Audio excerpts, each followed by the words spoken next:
The cave of Adullam, king among outcasts, children of story and spirit, lean close to the flame, for tonight I whisper the tale of a man crowned in caves, not in courts, a tale written in pain, sealed in stone.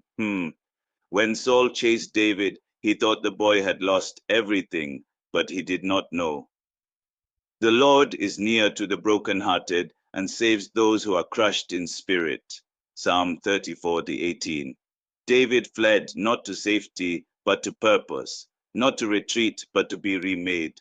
The place was Adullam, a place where warriors were not born, but broken men were built. Sit still, let the fire speak, for in the darkness of a cave, destiny found its voice. He fled barefoot through the wilderness, a harp on his back, and a crown in his soul. The king he once served now sought his blood. Saul has slain his thousands, and David his 10,000s. 1 Samuel 18:7. Envy is a fire that burns even gold. David found himself in Adullam, a cold, forgotten cave.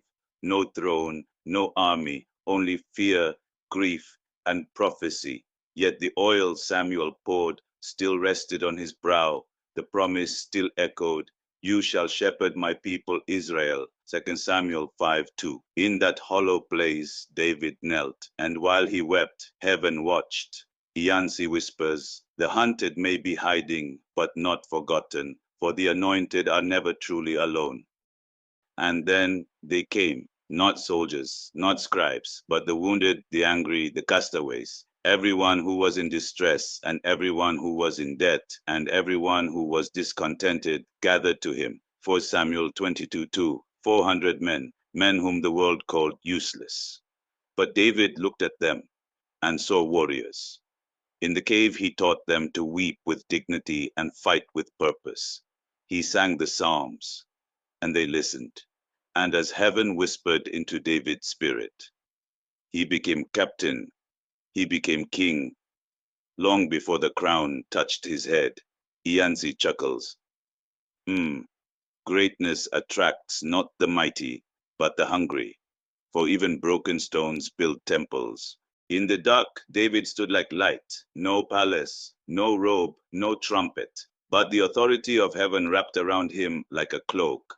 The Spirit of the Lord came mightily upon David from that day forward.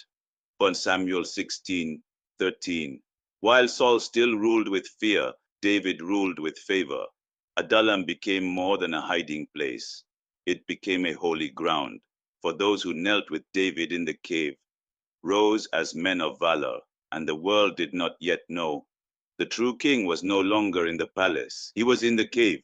Iyansi says, sometimes the anointing must sit in silence before it walks in power. You may be in a cave, child, but take heart, so was your king. So listen, child of the journey, the cave may look like a tomb, but to the chosen it is a womb, a place of refining, a place where broken men are not buried, but built. Even Jesus, the Lion of Judah, began in silence and shadows. He was despised and rejected by men, a man of sorrows.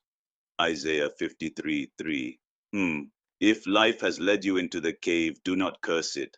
For in Adullam God made a king. In your cave, he may be doing the same. Like this tale if it found you.